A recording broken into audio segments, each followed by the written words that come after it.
আমার নামে কি কোনো চিঠি এসেছে কাকু? পোস্ট অফিস থেকে চিঠি নিয়ে সাইকেলে করে যাওয়ার সময় হঠাৎ করেই তার শরীরটা খুব খারাপ করতে শুরু করে। রমেশের মৃত্যুর সংবাদ রমেশের হাতে। গণেশপুর গ্রামের একটা ছোট্ট ঘরে রমেশ আর তার বাবা মা থাকত। তারা খুব সুখে শান্তিতে বসবাস করত। রমেশ স্কুলে পড়াশোনা করার পাশাপাশি তার বাবাকে চাষের কাজেও সাহায্য করত। আজ অনেকটা কাজ বাকি রে। চিন্তা করো না বাবা, আমি আছি তো।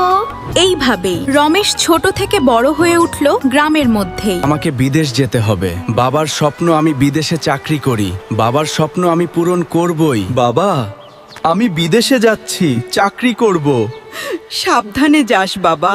আমাদের চিঠি লিখিস। আমাকে যাই হোক করে একটা চাকরির ব্যবস্থা করতেই হবে। রমেশ চাকরির জন্য বড় বড় অফিসে ইন্টারভিউ দিতে যেত। সরি, এখানে আপনার চাকরি হবে না। ওহ, আমাকে তো কেউ চাকরি দিচ্ছে না। আমি আবার কি করব? হায় ভগবান। অনেক চেষ্টা করার পরেও রমেশ কোনো চাকরি পেল না। অবশেষে বাধ্য হয়ে সে ডেইলি লেবারের কাজ শুরু করলো। রমেশ কাজ করে যে সামান্য টাকা পেত, তার বেশিরভাগটাই সে তার বাবা মায়ের কাছে পাঠিয়ে দিত। রমেশ আর তার এক বন্ধু সস্তার একটা রুম নিয়ে ভাড়া থাকতো। এইভাবেই রমেশের দিন কাটতো। রমেশ বাড়ি যাওয়ার আগে দামি স্যুট বুট পরে যেত, কারণ বাড়িতে সে জানিয়েছিল সে নাকি অনেক বড় অফিসে কাজ করে। এইটুকু মিথ্যে নিয়েই তো বেঁচে আছে আমার মা বাবা। হোক না সেটা মিথ্যে, তাদের হাসিটা আমার কাছে অনেক দামি। কি গো, রমেশকে বলো না আরো কিছু টাকা বেশি পাঠাতে। রমেশ বড় অফিসে কাজ করে, ওর কাছে অত সময় কোথায়? আর তাছাড়া ওখানে তো নাকি জলও কিনে খেতে হয়। তাহলে কি করে বলো? বেশি টাকা পাঠাতে। একদিন রমেশ হঠাৎ করেই বাড়ি চলে আসে, আর তার বাবা মা জিজ্ঞেস করলে সে বলে, তোমাদের খুব দেখতে ইচ্ছা করছিল তাই চলে এসেছি। খা বাবা খা, কতদিন পর তুই এলি। এত কি খাওয়া যায় গো মা? রমেশ, তুই আমার লক্ষ্মী ছেলে, তোকে নিয়েই আমরা বেঁচে আছি। হ্যাঁ রে বাবা রমেশ, তুই আমাদের সব। পোস্টম্যান কাকুটা কবে আসবে? ওনার অপেক্ষায় বসে বসে আমি ক্লান্ত হয়ে গেলাম। আরে রমেশ, তুই কবে এলি? আমার নামে কি কোনো চিঠি এসেছে কাকু? কই না তো। যদি আসে তাহলে তোর বাড়িতে দিয়ে দেব। একদিন পোস্টম্যান পোস্ট অফিস থেকে চিঠি নিয়ে সাইকেলে করে যাওয়ার সময় হঠাৎ করেই তার শরীরটা খুব খারাপ করতে শুরু করে। তার মাথা ঘুরতে থাকে। আমি কোনো রাস্তা ঘাট কিছু চিনতে পারছি না কেন? চিঠিগুলোর একটা নামও আমি চিনতে পারছি না কেন?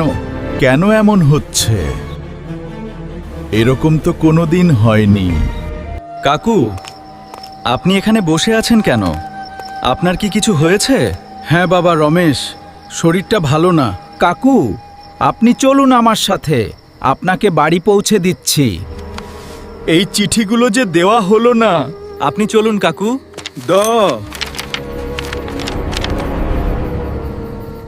চিঠিগুলো আপনি কালকে দেবেন। জানো রমেশ, আমি কোনো রাস্তাঘাট এমনকি চিঠিতে থাকা নামগুলোও যেন নতুন লাগছিল। আপনি চিন্তা করবেন না কাকু, হয়তো শরীর খারাপের জন্যই এমন হচ্ছে। আপনি এবার রেস্ট করুন কাকু, আমি বাড়ি যাই। ঠিক আছে বাবা, সাবধানে যাস বাড়ি। এই চিঠিটা আমার খুব দরকার ছিল। আমি জানতাম আমার কাছের বন্ধু আমার মৃত্যুর সংবাদটা আমার বাড়িতে চিঠিতে পাঠাবে। রমেশ ডেইলি লেবারের কাজ করতে গিয়ে ছাদ থেকে পড়ে মারা যায়। আর এখন রমেশের মৃত্যুর সংবাদ রমেশের হাতে। আজ যদি এই চিঠিটা আমার বাবা মা পেত, তাহলে ওরা ভেঙে পড়ত, সব কিছু শেষ হয়ে যেত তাদের। এটুকু শান্তি নিয়েই তো আছে মানুষ দুটো। হোক না মিথ্যে, ক্ষতি কি তাতে? বন্ধুরা, ভিডিওটি ভালো লাগলে একটা লাইক আর চ্যানেলটা সাবস্ক্রাইব করে পাশে থাকবেন। প্রথমবার অ্যানিমেশন বানালাম, ভুল হলে মাফ করে দেবেন।